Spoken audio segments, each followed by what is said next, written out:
ኢራን ትናንት እሁድ በአሜሪካ ለደረሰባት ጥቃት አጸፋው የከፋ ሊሆን እንደሚችል ዛተች። ዋሽንግተን ትናንት ኢራን ላይ ድንገት ባካሄደችው በርካታ የአየር ጥቃት የቴህራንን የኒውክሌር መርሃ ግብር ማውደሟን አስታውቃለች። ታዛቢዎች ግን የደረሰው ጥቃት ያስከተለው የጉዳት መጠን ግልጽ አይደለም እያሉ ነው። እንዲያም ሆኖ የዓለም አቀፉ የአቶሚክ ኃይል ተቆጣጣሪው ድርጅት ዋና ዳይሬክተር ራፋኤል ግሮሲ መጠኑ ለጊዜው ባይታወቅም የደረሰው ጉዳት ከፍተኛ መሆኑን ዛሬ በሰጡት መግለጫ ጠቁመዋል። በዚህ መሃል በመካከለኛው ምስራቅ በእስራኤልና ኢራን መካከል የተጀመረው የመጠቃቃት ዘመቻ ተባብሶ የሌሎችንም እንዳይጋብዝ ዓለም አቀፍ ዩናይትድ ስቴትስ በመካከለኛው ምስራቅ ሀገራት በርካታ የጦር ሰፈር እንዳላት የገለጹት የአያቶላ አሊ ኻሜኒ አማካሪ የተጠቀሱት ስፍራዎች ያጸፋ ጥቃቱ ኢላማ ሊሆኑ እንደሚችሉ ተናግረዋል። የአሜሪካ የመከላከያ ሚኒስትር ፒተር ሄግስ ለፔንታገን ፕሬስ በሰጡት መግለጫ የኢራን የኒውክሌር መርሃ ግብር ከባድ ጉዳት እንደደረሰበት አረጋግጠው በትናንቱ ጥቃት ግን የኢራን ወታደሮችም ሆኑ ሕዝቡ ኢላማ አልነበረም ነው ያሉት። አሜሪካ ኢራን ላይ ያደረሰችውን ጥቃት ተከትሎ የኢራን እስራኤል ፍጥጫ በዲፕሎማሲ መፍትሄ እንዲያገኝ የተለያዩ ሀገራት ጥሪ ያቀረቡ።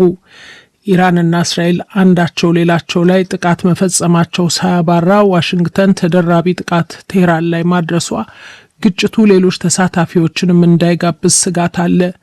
የተባበሩ መንግስታት ድርጅት ዋና ጸሐፊ አንቶኒዮ ጉተሬሽ በመካከለኛው ምስራቅ የሁለት ሀገራት ቁርቁስ የዋሽንግተን ጥቃት መታከል ግጭቱ ከቁጥጥር ውጭ እንዳይሆን ከፍተኛ ስጋት ማስከተል፣ የግጭቱ መስፋፋት በሲቪሎች በአካባቢው ብሎም በመላው ዓለም አውዳሚ መዘዝ ሊያስከትል እንደሚችል በማመልከትም በግጭቱ የሚሳተፉ ሀገራት ውጥረቱን እንዲያረግቡ ጥሪ አቅርበዋል። ኢራን በበኩሏ ስለ ኒውክሌር መርሃ ግብሯ የዲፕሎማሲ ንግግር የሚደረግበት ቀን በተቃረበበት ወቅት ጥቃት እንደተፈጸመባት በመግለጽ ድርጊቱን ክህደት ብለዋለች።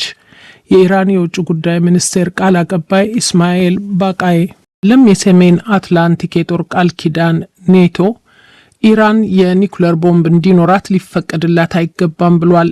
የኔቶ ዋና ጸሐፊ ማርክ ሩተ ዛሬ እንደተናገሩት የቴህራን የኒውክሌር ጦር መሳሪያ ባለቤት መሆን ለእስራኤልም ሆነ ለቀሪው ዓለም ከፍተኛ ስጋት ሊሆን ይችላል ነው ያሉት። የጀርመን መራሄ መንግስት ፍሬድሪሽ ሜርስም እንዲሁ ዩናይትድ ስቴትስ ትናንት በ3 የኢራን የኒውክሌር ተቋማት ላይ የፈጸመችውን ጥቃት ሜርስ ጥቃቱ መዘዝ እንዳለው ባይክዱም ዝም ብሎ መመልከቱ ደግሞ አማራጭ አይደለም ማለታቸው ተገልጿል። የሶማሊያ የጦር ኃይላት በትናንትናው ዕለት በሀገሪቱ ማዕከላዊ አካባቢዎች ቢያንስ 20 የሚሆኑ የአሸባብ ተዋጊዎችን ገደሉ፣ በርካቶችን ማቆሰሉ። የሶማሊያ ብሔራዊ ቴሌቪዥን እንደዘገበው በማዕከላዊ ሂራኒ ግዛት ማቆሪ ከተማ አቅራቢያ ላይ አሸባብ ላይ ጥቃት ያደረሱት የሶማሊያ ጦርና የመንግስት ደጋፊ ሚሊሻዎች በጋራ ባካሄዱት ዘመቻ ነው።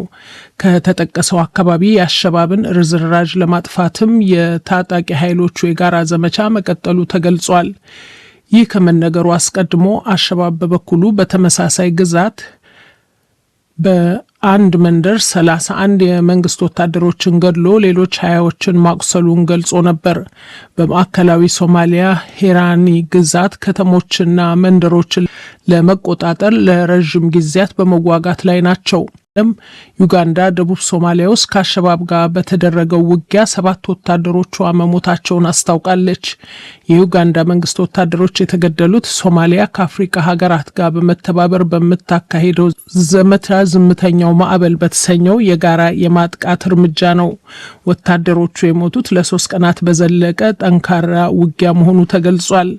ዩጋንዳ በአፍሪካ ህብረት አማካኝነት ሶማሊያ ውስጥ በሚካሄደው የትብብር ዘመቻ ወታደሮች ካዋጡ ዋነኛው ሀገር ሶሪያ ዋና ከተማ በሚገኝ የግሪክ ኦርቶዶክስ ቤተክርስቲያን ውስጥ በደረሰ የአጥፍቶ ጠፊ ጥቃት ቢያንስ 22 ሰዎች ተገደሉ፣ 63 ደግሞ መጎዳታቸው ተሰማ።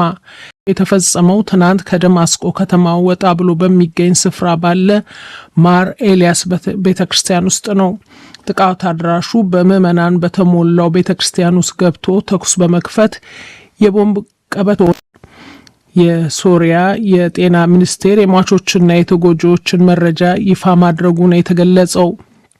መቀመጫውን ብሪታንያ ያደረገው የሶሪያ የሰብአዊ መብት ተቆርቋሪ ቡድን በበኩሉ የሟቾችን ቁጥር ወደ 19 ዝቅ፣ ከሞቱት ውስጥ ህጻናት ይገኙበታል።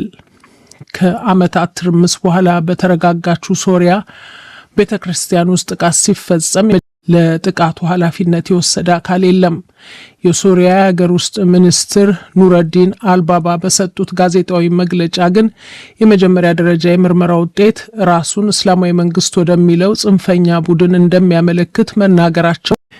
የሱዳን ፈጥኖ ደራሽ ኃይል መሪ ሌተናል ጀነራል መሐመድ ሐምዳን ዳጋሎ ቡድናቸው ከግብጽ ጋር ያለውን ያለመግባባት በውይይት ለመፍታት እንደሚፈልግ አስታወቁ።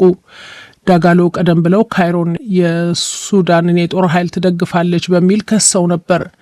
ጀነራሉ ለተዋጊዎቻቸው ዳርፉር ውስጥ ባደረጉት ንግግር ቀደም ሲል ከግብጽ ጋር የሚያነታርክ ጉዳይ እንደነበራቸው ቢያነሱም አሁን ግን ምንም ችግር የለንም ነው ያሉት። ችግር ነበር ያሉትንም ከመካሰስ ይልቅ በንግግር ለመፍታት እንደሚፈልጉ አመልክተዋል። እንደውም ወንጀለኞች ያሏቸው ኃይሎች የፈጥኖ ደራሽ ኃይላቸውንና የግብጽን ግንኙነት ለማበላሸት ሞክረዋል ሲሉም ከሰዋል። ሐምዴቲ ሰሞኑን ቡድናቸው ሱዳን፣ ሊቢያና ግብጽ የሚጎራበቱበትን የድንበር ግዛት መቆጣጠሩ ሽብርተኝነት፣ ህገወጥ የጦር መሳሪያና የሰዎች እንቅስቃሴን ለመግታት ይረዳል ባይ ናቸው። የሐምዴቲ ኃይል የተቆጣጠረውን 3 ማዕዘናዊ አካባቢ ወደ ዳርፉርና ኮርዶፋን አስፈላጊ ነገሮችን ለማስገቢያ እንዲሆን ለማድረግ ቃል ገብተዋል። የሐምዴቲን ንግግር የያዘው ቪዲዮ ይፋ ሲሆን በበርካታ የሱዳን ግዛቶች በሱዳን ጦርና እሳቸው በሚመሩት የፈጥኖ ደራሽ ኃይል መካከል ውጊያው ቀጥሏል።